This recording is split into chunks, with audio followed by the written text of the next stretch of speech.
This is Renee Romeo of ReneeRomeo.com. You're here today for part 2 of how to fix a loose or broken armchair. Now you can see behind me the repair is complete, but I still have master woodworker Spier in the house to show us exactly how he did this. So he's going to show us how he blended the new wood into the existing wood seamlessly, how to actually glue the arm in place so that it's nice and secure, and most importantly, how to stain this so it blends seamlessly into the existing finish. So stay tuned and he'll show you exactly how it was done.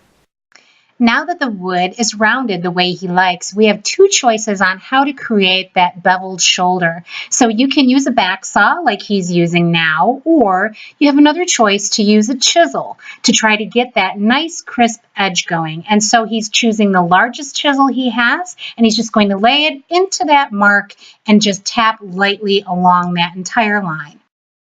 Now Chet's using a rabbet plane. That's the plane where the blade comes out the side. And he's just riding it along that line that the chisel made, really doing this very carefully on the first pass. It gets easier as you go along, and you can kind of see, here he goes again, and this is just a perfect cut, and we're getting that shoulder to look nice and straight. Now that he's down a few passes, he can turn that plane sideways and clean up the inside of that shoulder. And as a bonus, Chet's showing us another way that we can get that shoulder to be nice and straight by clamping another board to the top. So he's taking that plane, the rabbet plane, and he's running it across, and he's just going to give it a few swipes until he gets the depth that he needs. The board is still a little out of round, and contrary to what I thought he'd be finishing this off with a gouge, he's actually using a small block plane to take this down a little at a time. So I walked away yesterday for just a few minutes and Chet kept working, so we're going to review how he actually glued the piece into place. But let me show you on another little piece how I prepped that to go into the space. Okay. Here's the same bevel that we had on that. Right. And so this is the part that we're going to glue. And this is kind of a mystery because sometimes you wind up putting too much, you wind up oozing all over the place and making more of a mess than you really should. So let you hold that. Okay. That's the glue that we're going to use. And I wanted your viewership to see that I've taken a towel and I've wrung it out so it's moist but not wet. Yeah, just slightly damp. And if it's too wet, then the wood will expand because it'll take that moisture on. So we don't want to do that. You need to be careful. And what I do is I run a little bead right down the center of it like that. Little dot there and maybe a little thin piece there. All the pieces that are going to touch another spot in there. Okay. Then when I spread the glue, I spread it from the inside out like this. And so that way, this edge is thin, but it's thick in the middle. So now we have this piece glued in, and it's roughed in. This doesn't really matter too much because this part has to go away. So let's fit this arm where it should be. This has to go, and this has to go. So we're going to cut this part of the wood away from here.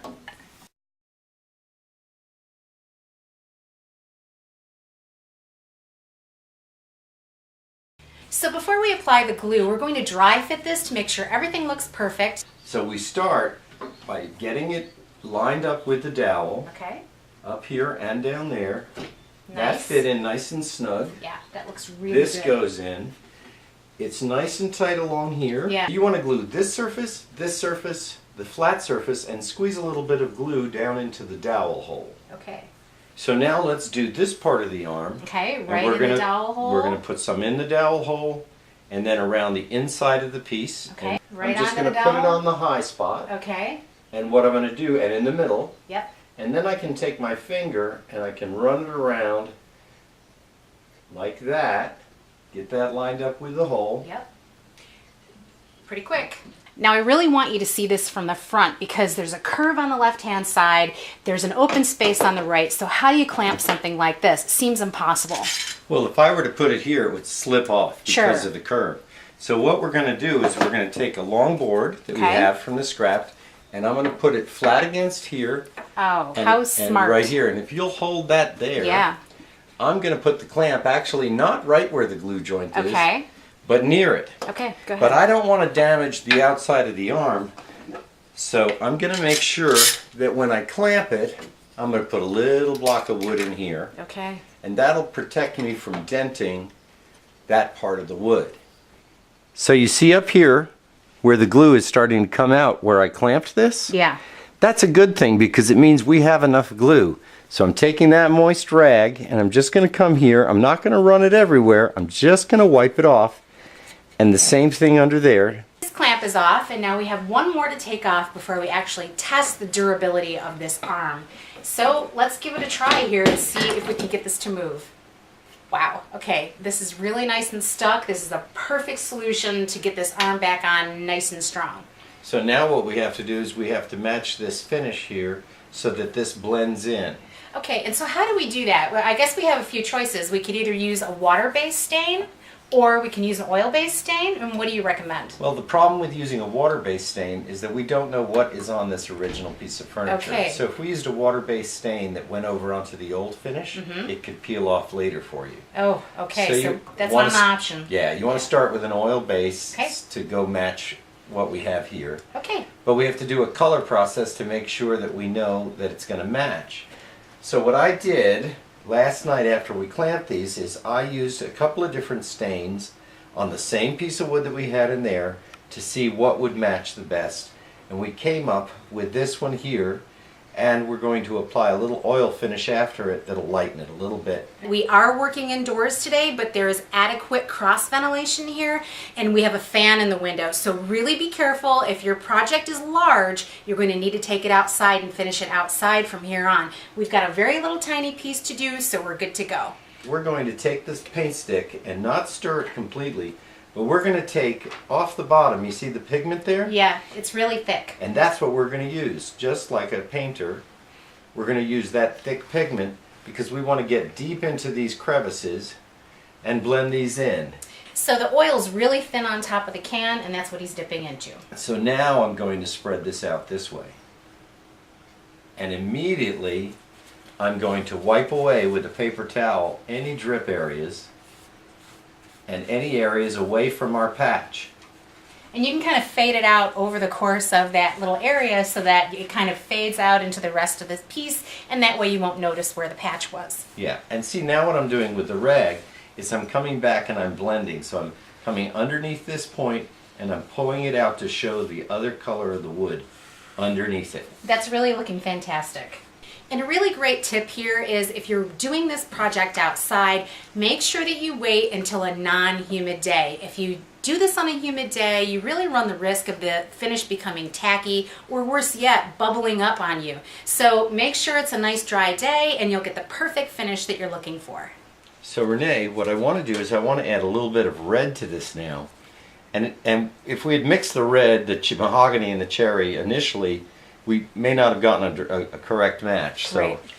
I'm doing the mahogany color, and again we're only using this part at the bottom and taking a little bit on it and then adding it to this Wow. right over what we had there. That's great. You know what? I know that paint companies do this as a service to their customers. You can bring a piece of bare wood in and they'll match it to whatever you need it matched to. But you know what? You can't really bring in a piece like a giant chair or even a part of it sometimes. That this might really be the way to do it, is kind of build up to the color that you need. Take your time, be patient, grab a couple different colors, and do it this way. So this has been drying overnight. Everything is nice and dry, and Chet has a really great tip for the finish coat. So all we're trying to do is to make sure that the stain that we put on there is really sealed nice and well, like the rest of the chair is. But you see, this chair has sort of a matte finish, and we don't want to do something different. We don't want it to be gloss. But if you notice on the can of urethane that we're going to use, that we bought at the hardware store, Yeah. it is a gloss. So, and that's fine. Okay, good. Okay. Because what we're going to do, you can use a gloss for everything, and then what we're going to do afterwards with a little bit of oil and a 3M pad, we're going to bring it down to the sheen that the rest of the furniture is at. Oh, you know, that's such a great tip, because you could buy gloss and you can use it on any project and you can have almost any finish that you want. Glossy, non-glossy, satin. I never buy the satin. I only use the gloss, and then I take it down to whatever matte finish matches whatever I'm doing. Excellent. Touch up very lightly those areas, and you notice that's it. Okay. I'm not spraying it heavy because then I have to clean it up. We're going to let this dry in about 20 to 30 minutes. We'll come back and we'll give it a second coat. The first coat of polyurethane is done, and so now we're going back in and kind of taking care of some issues. What'll happen is when you spray the urethane, you'll get tiny little bumps that'll feel rough. Yeah. So use a little 3M pad like this, and they make it in different colors. The white, the maroon color, and the green. The green is one of the coarsest. The white is the softest. So what I'm doing here is I'm just knocking off any little stipples and making sure that it feels nice and smooth to the touch. And you'll see these little scratches, that's just in that top coat of finish. Okay, it's not through to the stain. No, okay. Exactly. And I am applying absolutely no pressure. I'm just... Now that everything is dry, what are we doing for the last step, Chet? Well, what I've done is we're actually using walnut oil right now, but you can also use a 3-in-1 oil or like that. And I've taken the 3M pad where it's the most worn, it's a little softer, and I'm just taking off any high spots and rubbing it down, and all this does is it knocks off those little spots and it keeps it from being glossy. Okay. So it's going to make it a little duller, and then we're just going to take our towel and wipe it off. Kind of conditioning the wood along the way. Chet, thank you so much for showing us how to do a permanent repair to an armchair that'll last a lifetime. And it will. It's nice and snug. I think it's come out very well. I'm real happy with it, and I hope you are. Oh, you can't even tell. You really can't. You run your fingers over it, it's beautiful. And you know what? You can do this project too. Yes, it's tedious, it's time consuming, but wow, it's the right way to do it. It was very easy to match the molding, and all of this was just the proper preparation, and now you've got a nice strong arm. It's gorgeous. So, this is Renee Romeo of ReneeRomeo.com, and join Chester Spier on his YouTube channel. Please do. And also I have an Instagram page with some of my projects and work on it. Excellent. And I'm going to put that on the video below so you can check out both of those things. But in the meantime, please like, share, subscribe, and follow to the two of us. We'd appreciate it. We've got some great projects out there for you. And thank you so much for being here. Well, thank you for having me. I really enjoyed the work. Oh, me too. It's just gorgeous. Thanks. Thank you.